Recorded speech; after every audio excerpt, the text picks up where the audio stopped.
All right, I'm here with James Patrick. He is an award-winning photographer, best-selling author, entrepreneur coach, podcast host, public speaker. He's also the founder of Get Published Live. It's an annual conference for entrepreneurs to leverage the power of media and get featured and get business features. James on a mission to create art and opportunity for others. He's helping fitness entrepreneurs like myself get more clients and get known by getting published. James, welcome to the show, brother. What is going on, Joel? Thanks for having me on.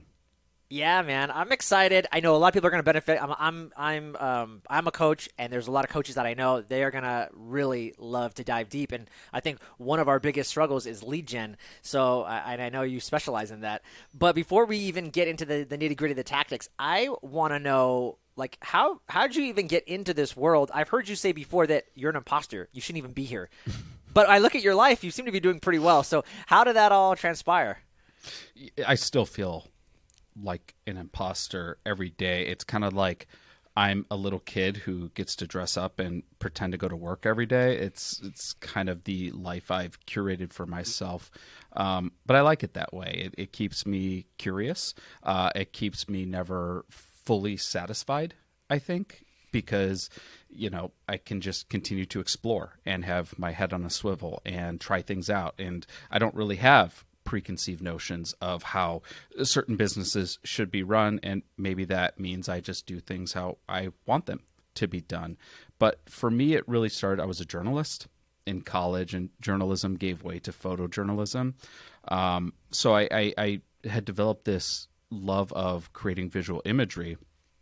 And even to this day, I'm still running my photo business. But, upon graduating college, I didn't know any professional photographers. I didn't really see that as a viable career choice. I still had in the back of my head, my father just saying to me, well, that's a very expensive hobby, son. And expensive hobbies don't really equate to revenue in my, 22-year-old brain. So I took a safe job. I worked in marketing and business development. And I did that for about 7 years, but I still was doing photography, and I just couldn't let go of this side hustle until this side hustle turned into a full-time career. Left the marketing job after 7 years, and then it just became about how do I build this photo business. And most of my work, even to this day, was in sports and fitness. And all of these amazing individuals I was getting in front of my camera, I'm trying to create these highly marketable visual assets with. And after we create all these visual assets, I turn these photos over to my clients, and then they says, okay, well, what do I do with these photos? I'm like, what do you mean? What do you do with the photos? Do your thing now. I did my thing. And they were like, well, I don't know how to market these assets. This is before Instagram and everything. You just post on Instagram, Yeah. dude. I don't know. Yeah, I mean, and this was like MySpace. Yeah. MySpace, Facebook. And so I was like, well, I know marketing. Let me just tell you what to do. Let me tell you how to build relationships. Let me tell you how to develop some lead gen, how to curate some clients for whatever it is that you're doing. I mean, marketing is a very universal language. I mean, when I worked in marketing, I was doing professional service marketing for architecture, engineering, and construction. This crap I was doing over there is the same crap I'm doing now. Not crap, but it's the same stuff I'm doing now for one-to-one creative services. Building relationships, it's part of our human experience, and marketing is about building relationships. So that's how I kind of brought in the marketing and business development side, which manifested in a few books and the conference and coaching and a myriad of other things like my podcast. So really, it's kind of like it's a culmination. It's how do I create great art, and then how do I help my clients market that art so that they can build their brands or their visions or their goals. Yeah. What I love about your story, just hearing it, is there's so many great successful entrepreneurs or just people that I've encountered, and they just went into their passion or their, like your hobby, but they made some money, and people said, well, this is good. I want more. And then you're like, well, I could do that. I just didn't know you wanted that. And then you did more. And then people said, this is even better. I want more of this. And then you're like, well, I guess I'll create this. And you just kept creating and just creating. Like, there was no idea, like, one day I'm going to be this amazing, famous photographer. You just kept doing what you needed to do. And people kept telling you what they wanted, and you delivered. I had to ask too. And I think that's something that I see a lot maybe don't do is they don't actually ask people what they want. Every year we would put out a survey to our top clients, and the survey would try to illuminate certain things like what are we doing exceptionally well, what areas could we improve upon, and then we would ask a few different questions that really were just leaning into our clients' creativity. One was, are there areas that we're missing that we can serve you? And that's how we got this idea of bridging in marketing and focusing on earned media for lead generation. And then another question we'd ask is, if you were us, how would you market us?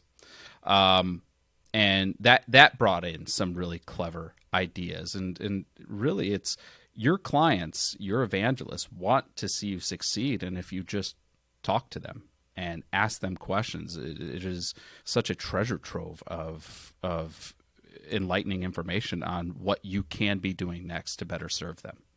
Yeah, amazing. I love that. Quick question. So, how did you get into the fitness world though? Because, like, were you just a fitness guy? Were you a big into sports as a kid? Like, or did they just somehow come on your lap? I mean, how did that happen and transpire? I don't have a great answer for that, and I wish I did. I wish there was some romantic story of having a lifelong passion for health and wellness.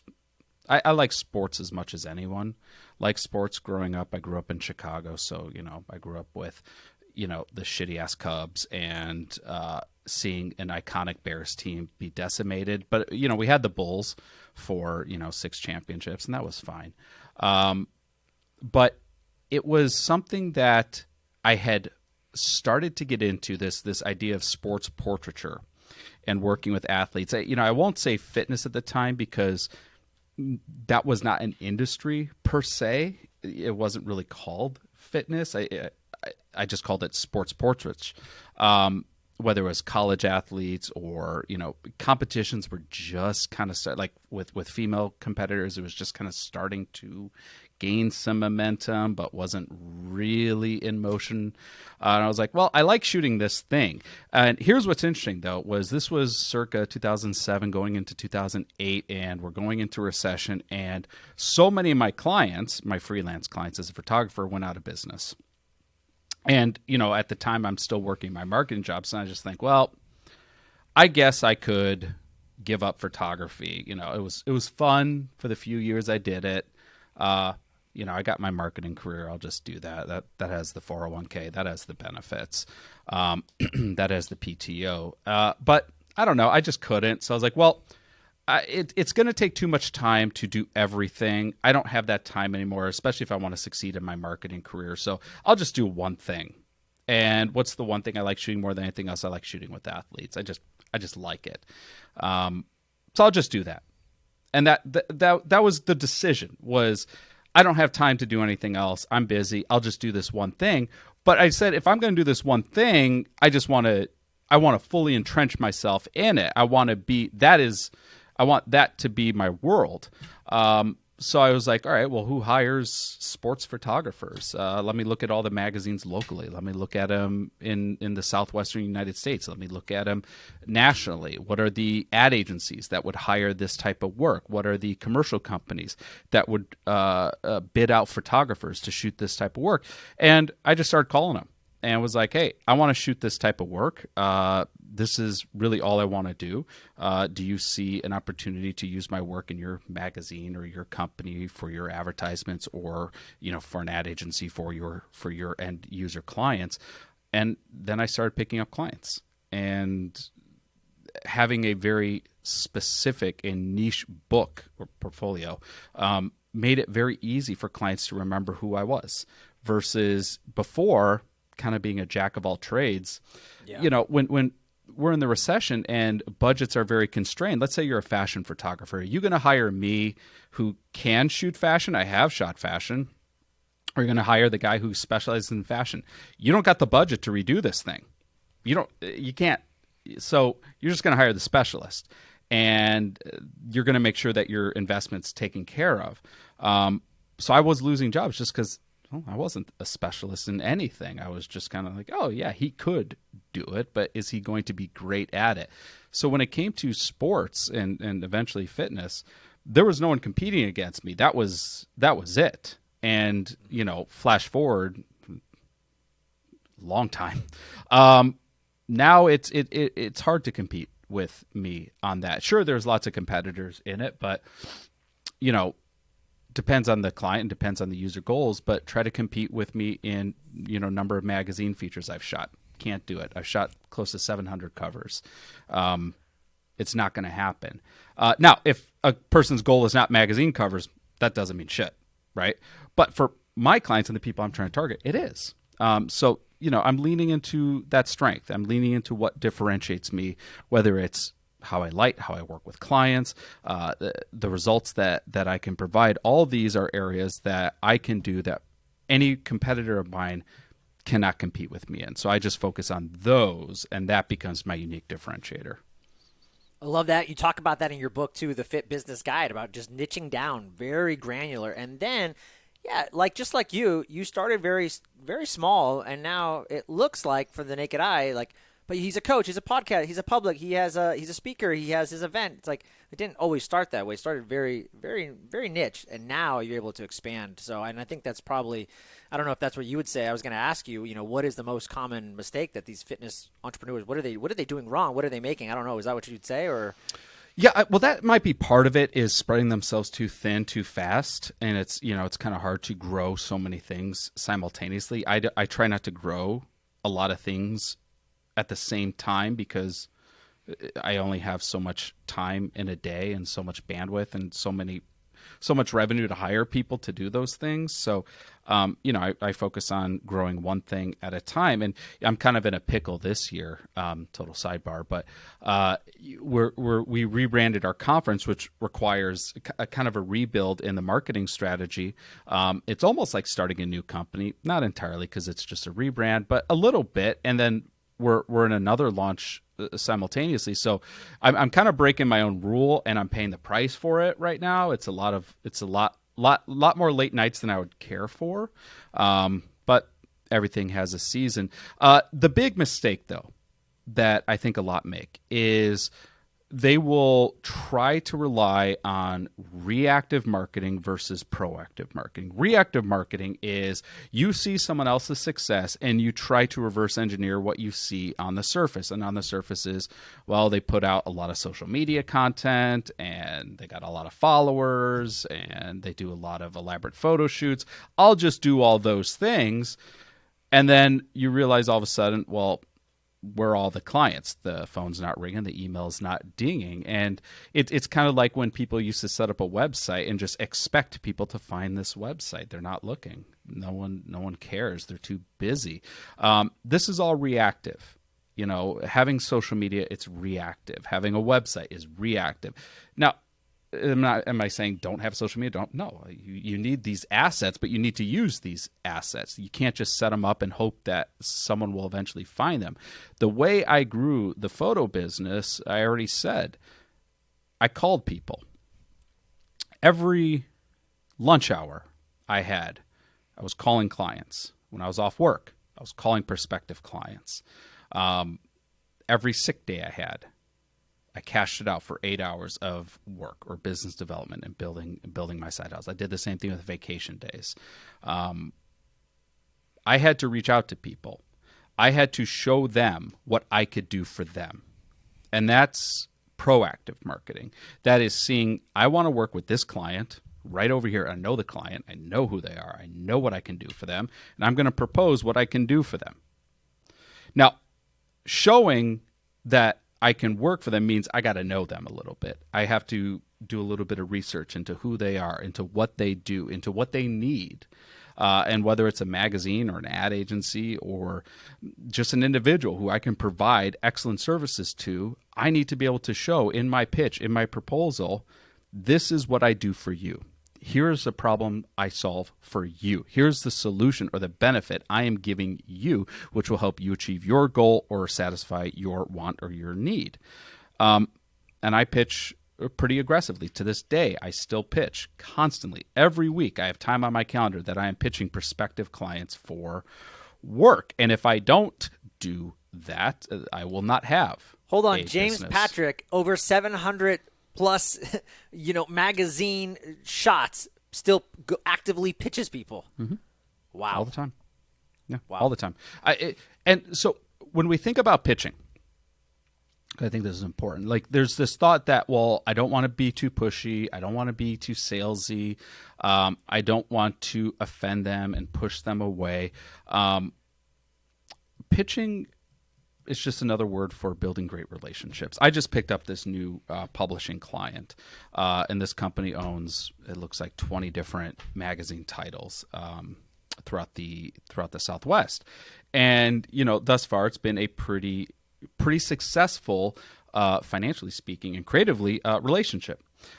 This took a couple of years. I've been connected to this editor for several years.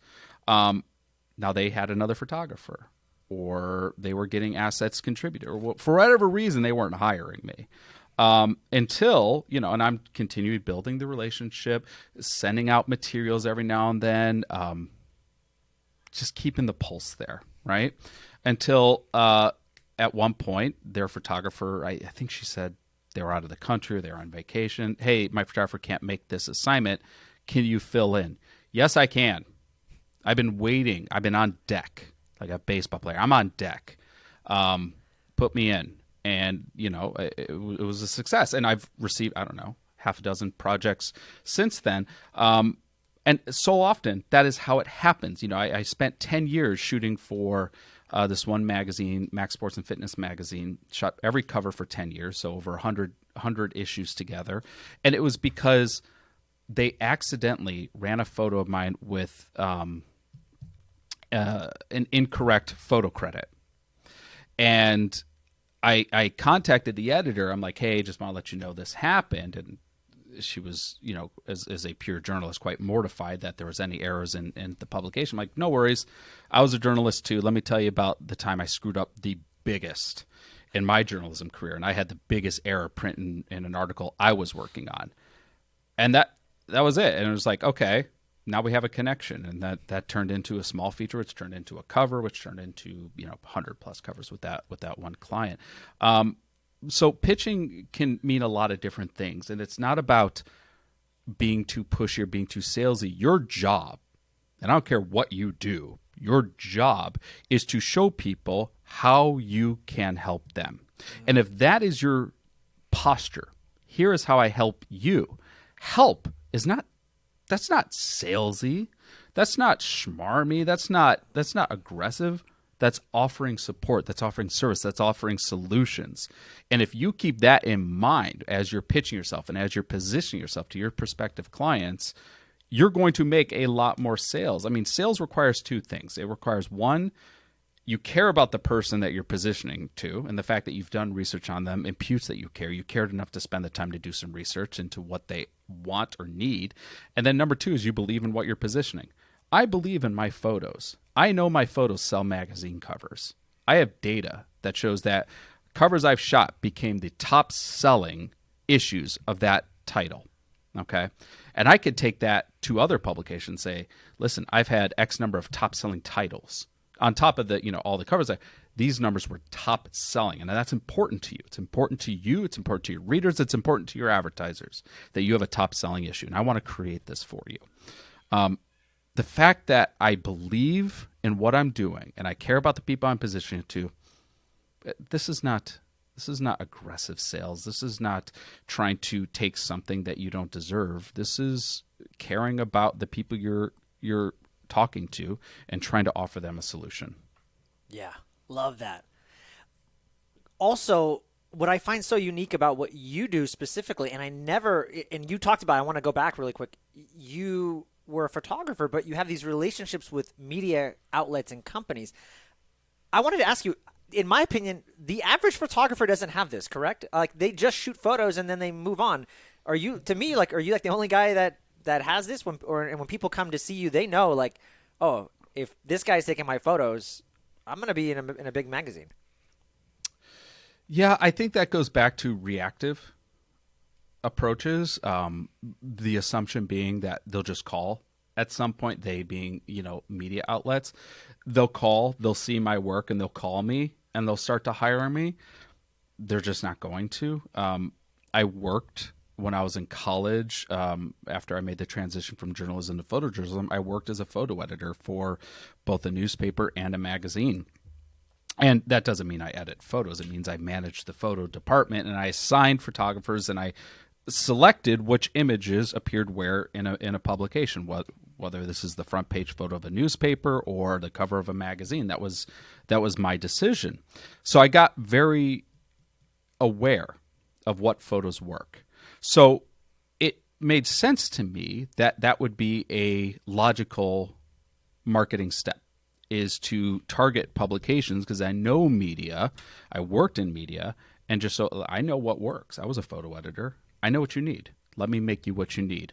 So my mantra was, I don't take photos. I make images that work.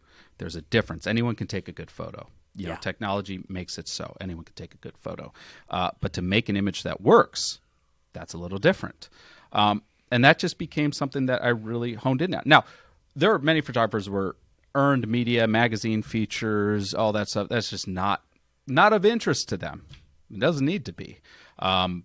There's a whole new industry, new within the past 8 years, of just content creation.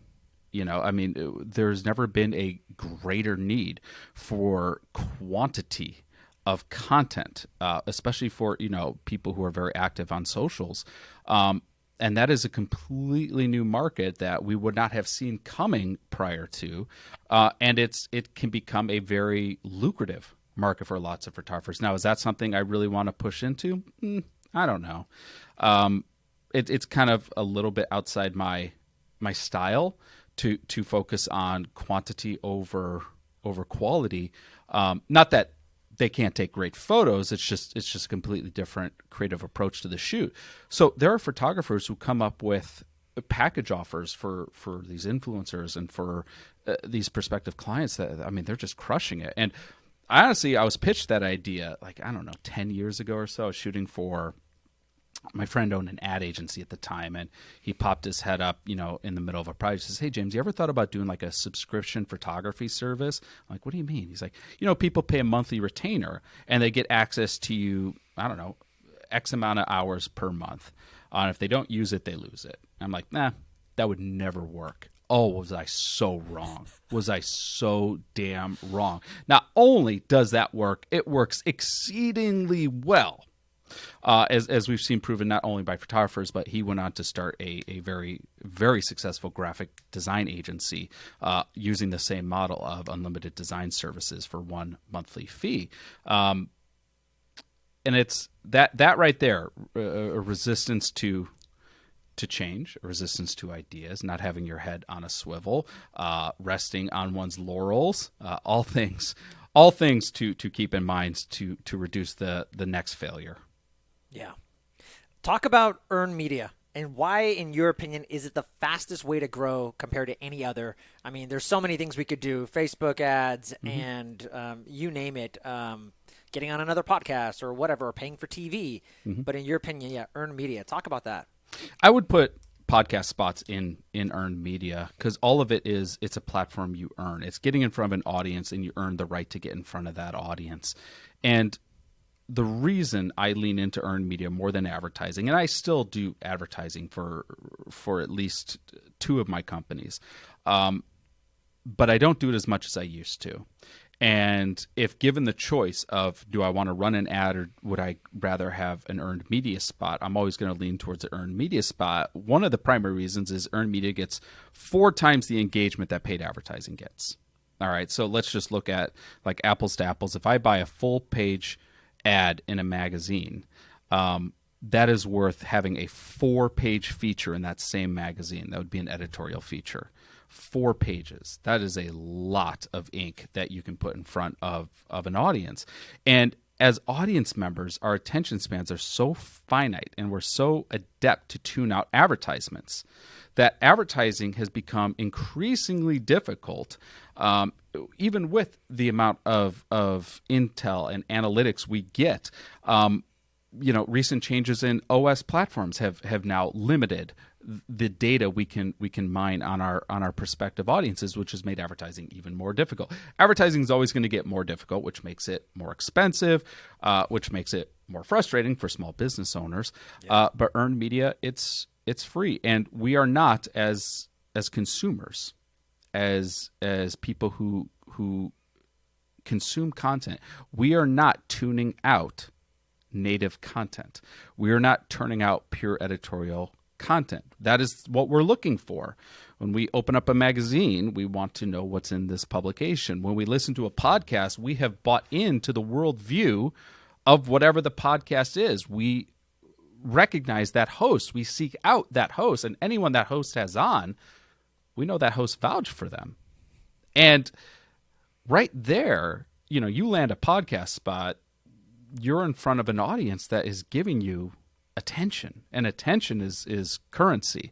And with so many people tuning out so much, to get in front of an audience and earn their attention and provide something of interest or value or entertainment or education or inspiration, and whatever the platform is, now you're building trust. Now you're building rapport. Now you're giving this audience a reason to enter into your ecosystem, to enter into your world, to learn more about who you are and what you do, and most importantly, learn about why you matter to them. And when you answer that third question, why you matter to them, you're answering what you can do for them, ultimately. Yeah, awesome. Are there like steps, if someone's listening to this right now, they're a fitness entrepreneur, just an entrepreneur in general, is there a step or a framework, or maybe what's the first step that we should all be taking in order to kind of get this earned media? And I don't know, your answer might be, Joel, like I already told you, it's be proactive, but is there anything else you might say to that? So what's interesting is I wrote these 4 steps on how to earn media, and I've spoken on it extensively, and I'll I'm not going to hide them. I'll share the 4 steps. But where the 4 steps came from, I don't often share. I think it's actually important. The 4 steps of how to earn media originally came from a presentation I gave when I was working in my marketing career. I had to give an inter-office presentation I think it was at one of our regional team meetings on client relationship management for marketing and business development. And I basically thought about the life cycle of a client, which is best I could systemize it, was in 4 phases.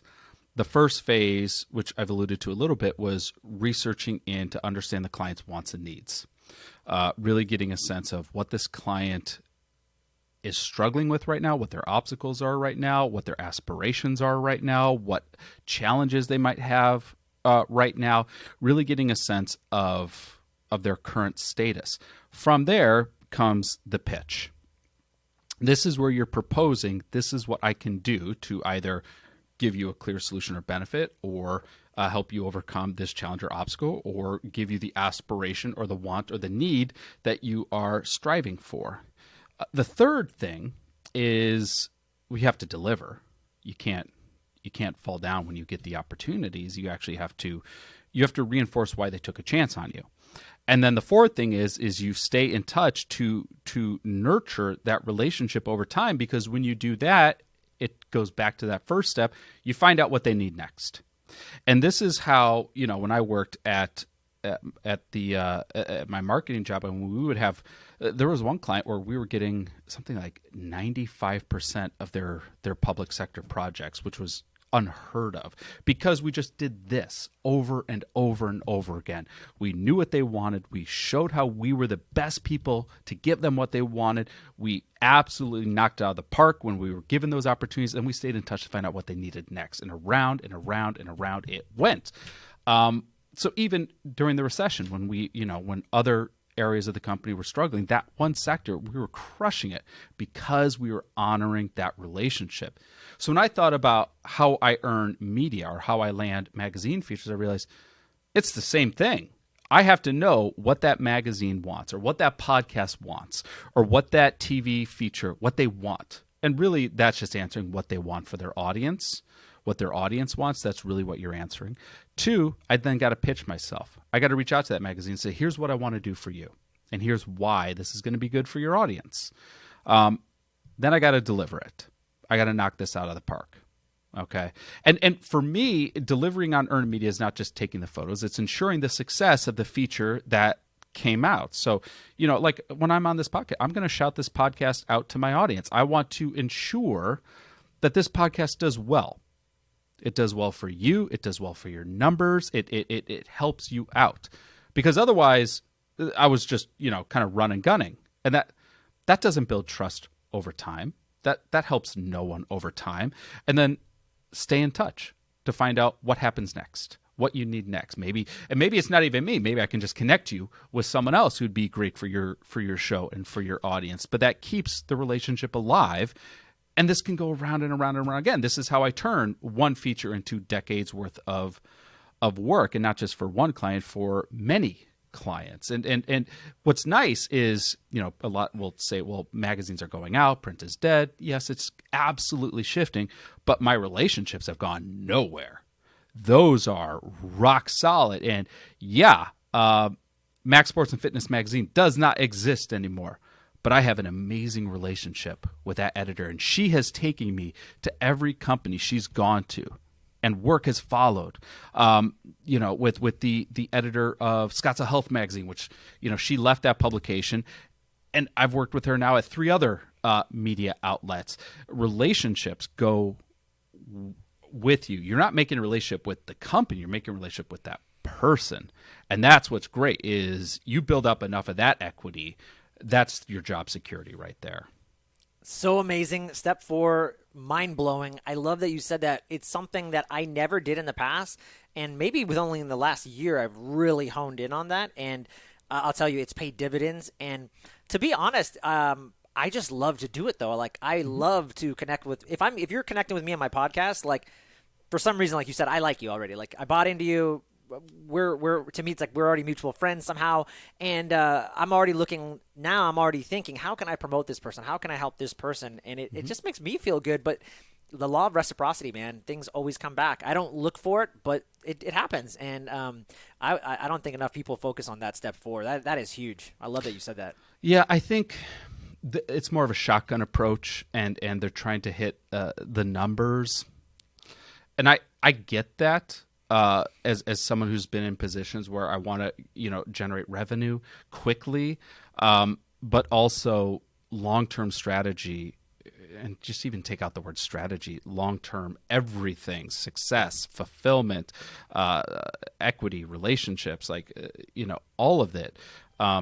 You have to look beyond this kind of short-term, and it's pretty. I'll be honest, as someone who's works for lots of magazines and I have my podcast. It really sucks when you kind of get burned after giving someone an opportunity. Yes, you're taking a chance when you air this episode. Your audience, maybe they don't like it, and that could be dangerous for you, because you do not want to lose audience members. Same with I run a magazine. We put someone on the cover that people absolutely hate. I may lose readers, and trying to build a media agency, I don't have readers to lose. Okay, that is not something I can really afford to lose. So, we agonize over these decisions. So when someone kind of burns us and doesn't celebrate the opportunity we gave them, it hurts. It hurts a lot. But the flip side, when they do, and they're celebrating it and they're sharing it and they're getting new listeners and new readers and new subscribers, then we just want to work with them again and again and again and again. And that's how that relationship becomes mutually beneficial. When people pitch to be on my show or to be in the magazine, the pitch say, well, I'd love to be in your magazine.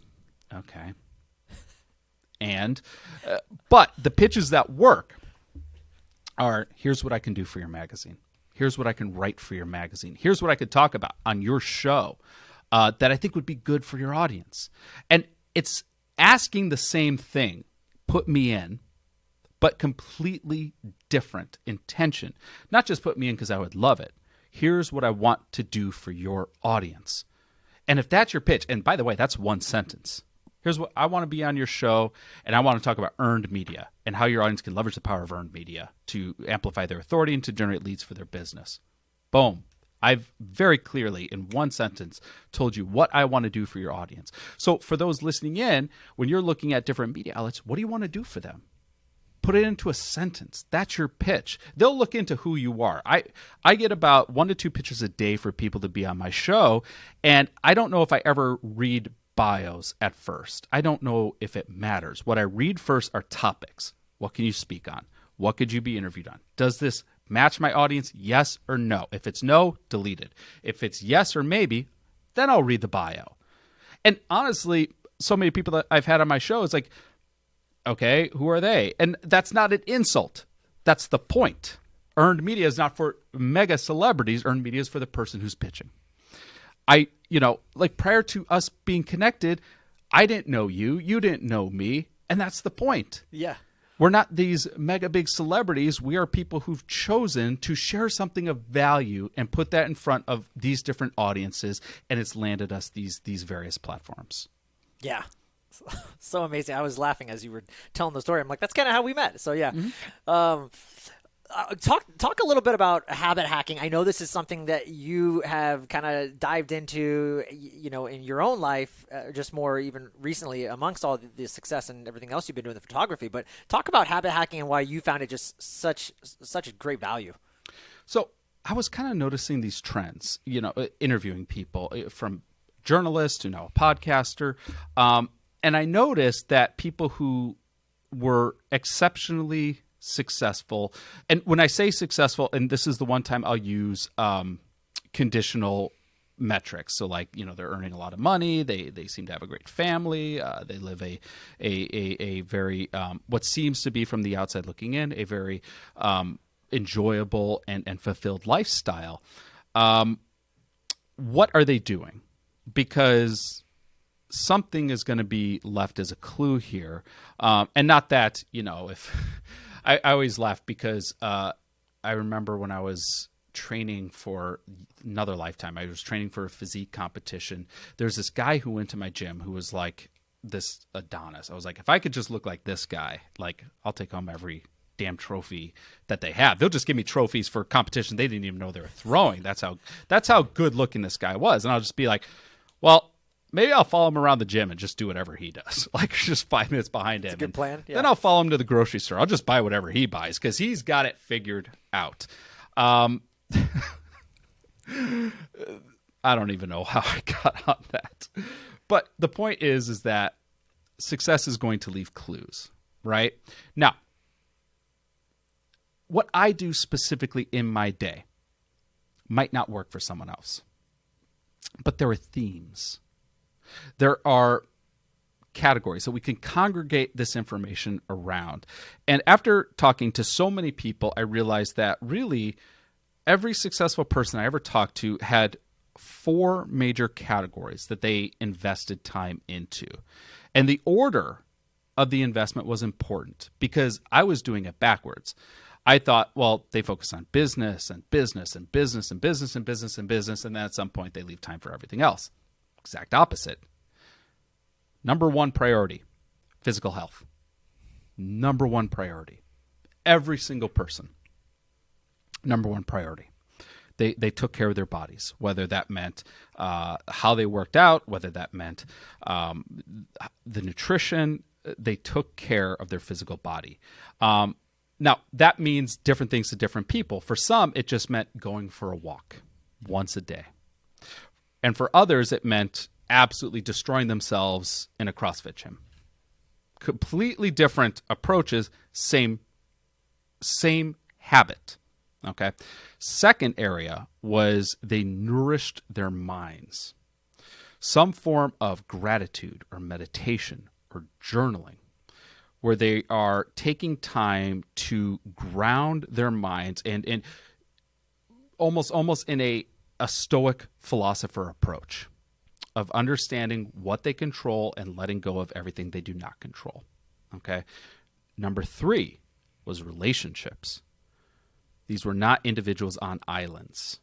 You know, there's this expression with entrepreneurs that's so lonely at the top. And I've met very profitable entrepreneurs who are so, it's sad how lonely they are. It's because they have not prioritized relationships. Relationships, like that right there is such an integral part to what I define as success, what I define as fulfillment. And I saw it shared by so many that they were celebrating the people in their lives. And then the 4th was business. 4th. Still in the top 4, but it was 4. And so as I was kind of orchestrating my approach, those became really just 4 tenets. And for me, like, I have different things I do. Like, you know, I have these small goals that you and I talked about that on my show that I just won't skip in the day. Like I have an exercise goal every day. It's 20 minutes. Now, I was in the gym for 90 minutes this morning. That's way more than 20 minutes, but the minimum is 20 minutes. You know, meditating, 1 minute. 1 minute. Well, I think I did 10 minutes today.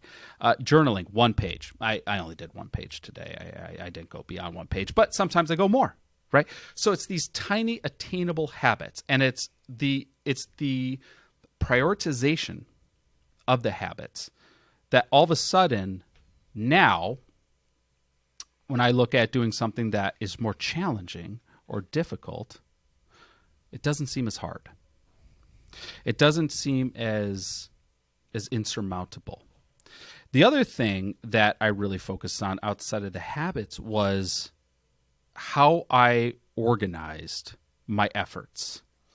Because so many people at the start of the year, they set these really big, lofty goals for themselves. And then 6 months in, maybe they forgot about the goal, or maybe they remember the goal, but now it's coming right up to the time when they said they were going to do it, and now it seems impossible, right? Like, I'm going to get down to X number of pounds by July 1st, and we're at June 30th, and shit.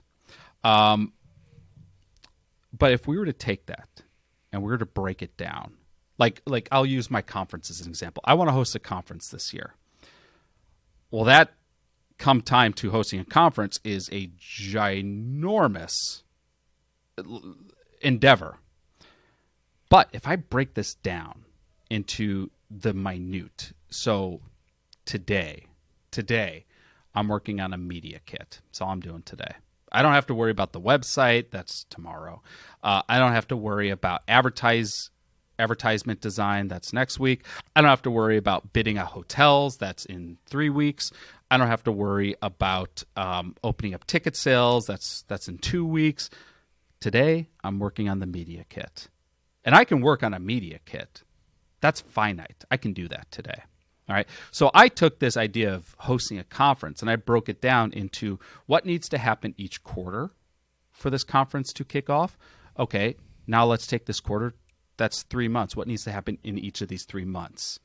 Okay, each month is about 4 weeks. What needs to happen in each of these 4 weeks? 12 for the quarter. Okay, what needs to happen this week? What needs to happen this day? So I just basically took, and this was something I didn't do with like an end user. I was doing this for myself. I just made this Excel sheet for myself that I managed for 12 years. And I would just put in my goals for the year, break those goals into quarters, break those quarters into months, break those months into weeks. And then I was like, well, I would just take this Excel sheet and then I would literally just doodle in a little notebook, like, here's my day. And I got tired of doodling. So I was like, well, I'll just design it and print it for myself. And after having that for a while, some of my clients saw it and says, well, can we have that? I said, yeah, sure. So I just had my designer package it in a PDF and we sent it off to all of our clients. And we said, use it for a year and I don't know, let us know what you think. And we got all this great feedback on this thing. after a year of putting it in people's hands and having them do it, that we then turned it into something, and that became my legacy planner. Or not my legacy planner, the legacy planner, the legacy planner. And the approach is how you build your annual goals. So there's a section for annual goals, and then from your annual goals, you break them into quarterly plans. From your quarterly plans, you break them into monthly actions. From your monthly actions, you break them into weekly sprints. And from your weekly sprints, you break them into daily tasks. So it is an annual planner that it has sections for annual, quarter, month, weeks, and every single day. And then as you're prioritizing your days, we have our habits listed right in here. Health, mindset, relationships, and growth. I call business growth because I think this is how we grow ourselves professionally. So we are honoring not only the habits that I've learned help curate success, but we're helping you break down what you want to achieve so it's actually achievable, so it's actually attainable. So it was really cool that we were able to take this thing that, like I said, I've used it for 10 years just myself. Before I was ever even remotely thought about sharing it with anyone else. So we've had some nice user testing to put this into motion. That's amazing. I had a high-level coach actually teach me what you just talked about, and I don't know if he got it from you or what, or he got it, or he got the idea from somewhere else. But or we got it from the same person because it's so universal, which is great. Yeah, but really cool that you put it into a planner. I'm definitely have to check that out. I have just around I have like a gratitude journal, and I have like 5. I love planners. I've got like 5 different ones, and I'll use them differently. I like to interchange based on what I just, depends what I'm going through. But the legacy planner, I got to get that one. I am such a whore for planners. Like I got like 10 journals around me. So I released it for free. The free PDF, if anyone wants it, you could just download it and just use it. If you just go to jamespatrick.com/legacy, you could just download it and just try it. And if you find that it makes you more focused and more efficient, then it worked. And that's the nice thing about this approach is there's no, like, I give instructions on how to use it, but this is choose your own adventure. You use it how it benefits you. Like, that's why the categories of the goals don't tell you to work out for 20 minutes a day. It just says health. You choose what that is for you. You know what you need to do to achieve the outcome and the results that you want to achieve. It just gives you the framework for that. So yeah, we released that. Like you can get a hard copy off Amazon, but if you just want to try it out, just download the free PDF. Love that. I'm looking at the time. I know we're running up on the hour. You think you have a hard stop in like 2 minutes? Yeah. Yeah. Okay. So I got a couple more questions to ask you, sure. But we won't get to them. I'll have to. I foresee a second episode with you, my friend. Sequels. I love it. Really quick, because I want you to leave and just let everybody know where they can find you. But any exciting projects? I mean, you got the conference coming up at the end of the year in October, I believe. But anything else you want to just kind of tell people about that you're doing? So glad you brought up the conference because it's going to be in May this year. Oh, May. Okay. Yeah. No, you were right to say October because every other year we've done it in October. But I've run the Fitposium conference for 8 years. And we are now going into our 9th year and decided, you know what, it's time to retire that brand. What Fitposium was and what the conference has evolved into are 2 different things, and we needed to honor that. So we have rebranded it as Get Published Live, and the focus of the conference is very simple. We help professionals earn media. So we not only are going to teach you how to earn media, but we're going to directly connect you with top magazines, top podcasts, top TV, and top digital features that are casting for features right at the event. Not sure when this is going to go, when this podcast will go up, but I'll just say because we're in open mode right now, it's going to be live by the time you go to the website. So if you go to getpublished.live, passes will be available. It's virtual and in person, whichever you prefer. Very cool. Man, amazing. I got so much stuff more to ask you, but again, we'll come back for part 2. I'm gonna try to be there. I got to look at the dates, but yeah, we'd love to have you there. This is exciting.